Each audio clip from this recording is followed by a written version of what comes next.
Corona काल में मुस्लिम समुदाय के लिए ईद उल फित्र के बाद जो दूसरा सबसे बड़ा त्यौहार है ईद उल अजहा, अब से सिर्फ 1 या 2 दिन यानी कि 1 अगस्त को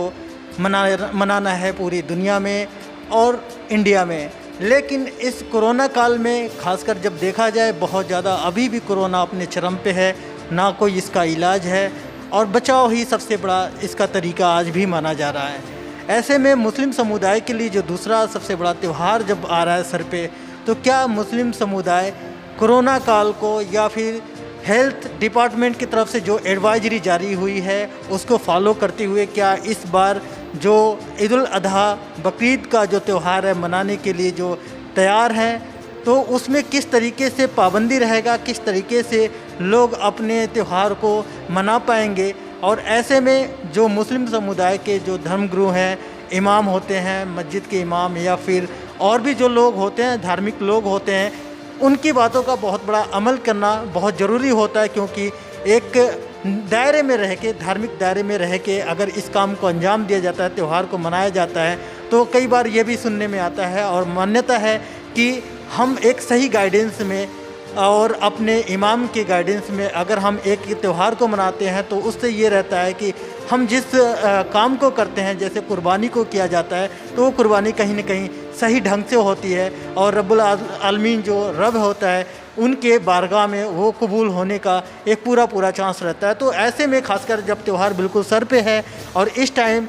हर जगह के जो इमाम हैं वो उनकी तरफ से कहीं ना कहीं अपने लोगों को, अपने आस पड़ोस के लोगों को सावधानी बरतने की कोशिश किया जा रहा है कि कहीं खुशी में कहीं उनके सामने कोई बड़ी अनहोनी, कोई ऐसी दिक्कतें ना आए। ऐसे में ऊंचा गांव मस्जिद के इमाम हैं, हम इनसे जानते हैं कि जो अपने लोगों को, ज़िला फ़रीदाबाद में इनके पास बड़ी जिम्मेदारी है, जमीयतुल उलमा के ये ज़िला अध्यक्ष भी हैं, तो इनके पास जो जिम्मेदारी है, अपनी जिम्मेदारी के नाते जो फ़रीदाबाद वासियों को क्या पैगाम देना चाहते हैं और इस त्यौहार को लेके किस तरीके से अपने लोगों को, और ख़ासकर ऐसे टाइम में जब हिंदू समाज का भी बहुत बड़ा त्यौहार रक्षाबंधन, जो बहुत पवित्र त्यौहार माना जाता है, वो भी एकदम सामने है। दोनों त्यौहार एक ही दिन लगभग पड़ने वाले हैं। तो ऐसे में ये अपने समाज के लोग के और दूसरे जो कम्युनिटी के लोग हैं उनके लिए क्या मैसेज और पैगाम देना चाहते हैं। सर, PNN चैनल में आपका स्वागत है। सबसे पहले तो मैं आपके PNN चैनल का तहे दिल से शुक्रगुजार हूँ कि आपने मेरे माध्यम से इस चैनल के उससे आम ज़िला के इंसानों के लिए, मुसलमानों के लिए, सारे धर्मों के लिए एक मैसेज को देने के लिए जो आप यहाँ तक तशरीफ़ लाए हैं, मैं आपका और आपकी टीम का और राशिद अंसारी साहब का इस्तकबाल भी करता हूँ और आपका शुक्रगुजार हूँ। आपने जैसे कि अभी कहा कि 1 अगस्त को ईद उल अजहा और रक्षाबंधन दोनों त्यौहार करीब करीब साथ हैं। रक्षाबंधन का भी एक अपना आप में बहुत बड़ा महत्व है और ईद उल अजहा का भी इसलिए है कि ईद उल अजहा हज़रत इब्राहीम अलैहिस्सलातु वस्सलाम की सुन्नत है और नफ़रत को ख़त्म करने की जो सुन्नत है हज़रत मोहम्मद मुस्तफ़ा सल्लल्लाहु अलैहि वसल्लम की है। और एक जहती का, कौमी एक जहती का जो पैगाम है हमारे कायद मिल्लत हज़रत मौलाना सैयद अरशद मदनी साहब, जो जमीयत उलमा हिंद के राष्ट्रीय सदर हैं और एक बहुत बड़ा काम भाईचारे को, अमन को लेके चल रहे हैं, उन्हीं के हम एक खादिम हैं, उन्हीं की उस पर हम काम कर रहे हैं ज़िले के अंदर। तो मैं सभी मुसलमानों के लिए ये पैगाम देना चाहता हूँ कि ईद उल अजहा 1 तारीख से लेके 3 तारीख तक की शाम तक, यानी कि चांद की 10 तारीख, 11 तारीख, 12 तारीख, ये 3 दिन इसी तरह की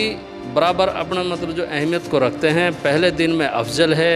मुस्तहब है, दूसरे दिन में, तीसरे दिन 3 दिन तक कुर्बानी कर सकते हैं।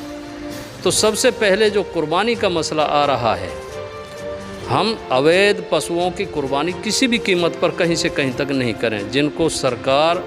और वो पसंद नहीं करती, जिससे कि नफ़रत बढ़े, जिससे कि आपस में भाईचारा ख़त्म हो, अमन ख़त्म हो, तो किसी भी कीमत पर इस तरह के पशुओं की कुर्बानी नहीं की जाए कहीं पर भी। फरीदाबाद का जहाँ तक सवाल है, लॉकडाउन है क्योंकि फरीदाबाद गुड़गांव बंद है। हम आज भी सरकार की गाइडलाइन का इंतज़ार कर रहे हैं। जैसे कि हर जगह सरकार ने गाइडलाइनें दी हैं, लेकिन गाइडलाइन मिलती तो यहाँ मंडी भी लगती और उससे लोग बकरा वगैरह ख़रीदते। तो इस पे मैं अफसोस भी जाहिर कर रहा हूँ कि बहुत से भाई जो चाह रहे थे कि हम कुर्बानी करें, लेकिन पशुओं का इंतज़ाम ना होने की बुनियाद पर वो कुर्बानी नहीं कर सकेंगे। जिनके पास घरों में देश में और ख़ासकर बड़ा त्यौहार होने के नाते कुछ सहूलियतें दी जा रही है, और ये बड़ा रिस्क हो जाता है कि जानवरों का ख़रीद फ़रोख्त करना, और कुर्बानी ऐसी चीज़ है कि इसमें लाजमी है कि जानवरों का ख़रीद फ़रोख्त होता है। पर यहाँ फरीदाबाद या फिर हम कहें कि प्रदेश प्रशासन या फिर शासन कैसे इस चीज़ को बड़ा डागमडोल करके रखा है, क्योंकि त्यौहार अब से कुछ घंटे कह लें या कुछ दिन की बात है, तो ऐसे में प्रशासन का तैयारी क्या है? देखिए, मैंने अभी थोड़ी देर पहले कहा था कि प्रशासन को चाहिए था कि गाइडलाइन जारी करते और बकरा की उस तरह से मंडी लगवाते जिस तरह के अब से पहले भी लगती थी ओल्ड फरीदाबाद में, इधर सोने रोड पर और बडखल में, जहाँ जहाँ मुस्लिम आबादी बहुल्य क्षेत्र है, तो वहाँ पर अगर मंडी लगती तो बकरा वगैरह सस्ते भी मिलते और जो सुन्नत इब्राहीम है इसको एक अच्छे उसके साथ मतलब जो अंजाम दिया जा सकता था। लेकिन इस बार ऐसा नहीं हो रहा, कहीं पर भी बकरा नहीं मिल रहे। जब बकरा नहीं मिल रहे हैं तो कुर्बानी किस तरह से कर पाएँ, और जो कुर्बानी करेंगे भी तो वही लोग कर पाएंगे जिनके पास बकराओं का इंतज़ाम है, चाहे वो घरों में पाला है या जैसे तैसे उन्होंने दूसरे जराए से उनको मंगाया है। तो मैं इसमें सरकार के लिए भी अपील करता हूँ, सरकार से भी, कि अभी भी वक्त है, 2-3 दिन का टाइम है, 1 अगस्त की है। हमारी इस भावनाओं को समझते हुए, क्योंकि सरकार जो होती है वो सबकी होती है, सबके सम्मान करती है, सबकी उनको ख्याल करती है। मैं अपील करता हूँ कि 1 अगस्त से पहले ऐसा निज़ाम बना, ऐसी कोई वो सहूलत पैदा करे कि जो बकरा वगैरह की मंडी लगा के जो लोग चाहते हैं कि हम कुर्बानी करें और सुन्नत इब्राहीम सुन्नत इब्राहीम की मतलब अलैहिस्सलाम की जो बड़ी सुन्नत है, जिसको हज़रत मोहम्मद मुस्तफ़ा सल्लल्लाहु अलैहि वसल्लम ने भी किया है, और अल्लाह को इन 3 दिनों में इस अमल से बढ़िया और बेहतर और अफजल कोई दूसरा अमल नहीं है, उसमें बकरा लाके अपने वो कुर्बानी सहूलतों के साथ कर सकें। तो मैं चाहूँगा कि सरकार और प्रशासन इसका इंतज़ाम करे। क्वेश्चन एक ये बनता है कि इस टाइम पे खासकर देखा जाए, यूपी स्टेट है, बहुत मुस्तैदी से पहले ही अपने एक गाइडलाइन जारी किया है। पुलिस प्रशासन उसको बहुत बाकायदे अपने अपने एरिया में अपने अपने अधिकारियों को एक हिदायत दी है कि किसी भी तरीके की कोई अफवाह ना फैले, कोई ऐसी भड़काऊ भाषण ना आए, कुछ ऐसे लोग उपद्रवी लोग जो परेशान ना करें, तो इसलिए पूरी तरीके से मुस्तैद है। अगर बात करें हम बंगाल की, तो वहाँ पे एक दिन की खासकर जो राष्ट्रीय अवकाश भी घोषित किया है कि इस टाइम अनलॉक का जो प्रक्रिया वो भी कर दिया गया है कि लॉकडाउन उस दिन नहीं रहेगा 1 तारीख के। अब जब इस तरीके के कुछ ऐसे स्टेट हैं जो धर्म की भावनाओं की बात कर लें या फिर धर्म की पूरी तरीके से आज़ादी दे रहे हैं कि वो अपने त्यौहार को एक दायरे में रह के मना लें, लेकिन यहाँ पे ऐसी चीज़ें ना होने के पीछे वजह क्या मानते हैं? देखिए, मैं इस पे यही कह सकता हूँ कि इसमें सरकार की तरफ से कहीं ना कहीं लापरवाही हुई है, और कुछ हमारे मुस्लिम नुमाइंदे हैं जो सरकार तक अपनी बात को पहुंचाने में सक्षम हैं, पहुंचा सकते हैं। क्योंकि ज़रूरी नहीं है सरकार सारी बातों को दूर से देख ले, उनको जब कहा जाता है तो वो मानते हैं। जैसे कि रमज़ानुल मुबारक के मुक़द्दस महीने में अज़ान की एक समस्या सामने आई थी। वो डीसी साहब के यहाँ बात जब रखी गई, हाजी इरफान साहब थे और मौलाना अशरफ साहब थे, जमीयत के साथी थे, हाफिज राशिद साहब ने भी उसमें काफ़ी अच्छा किरदार अदा किया। चौधरी आफ्ताब साहब ने भी। तो जब वो बात डीसी साहब के सामने रखी तो डीसी साहब ने फौरी तौर पर दूसरे रमज़ान को अजान करीब 11:15 बजे ही सीएम साहब ने वहाँ से ऑर्डर जारी करके और एक अजान को माइक से चालू करवाने की प्रक्रिया को शुरू कर दिया। उससे सारे लोगों की समस्या दूर हुई। अगर कुर्बानी के उसको लेके डीसी साहब से ये कहा जाता, सीएम साहब से कहा जाता, तो मुझे उम्मीद थी कि सीएम साहब समझदार हैं, सीएम साहब सारे मज़हबों को बिल्कुल बहुत अच्छी तरीके से साथ लेके चलते आए हैं और चलेंगे। डीसी साहब भी हमारे जितने संजीदार, जितने समझदार हैं, अगर उनके सामने ये बात हमारे जो नुमाइंदे हैं, जो मुस्लिम समाज के, जो इस उससे जुड़े हुए हैं, अगर उन तक पहुंचाते तो मुझे ऐसा लग रहा था कि वो मंडी का भी सही मायने में एक वो करते और कुर्बानी की इस बड़ी समस्या को दूर कर देते। बहरहाल लोगों के लिए क्या मैसेज होगा, क्योंकि अब जो कुर्बानी है लोगों में कुछ मलाल भी है, और ख़ासकर आप जैसे लोग अपने लोगों को और त्यौहार की बधाई के तौर पे क्या कहना चाहेंगे अपने लोगों से? देखिए, मैं इस पे यही कहना चाहता हूँ, सबसे पहले तो मैं अपने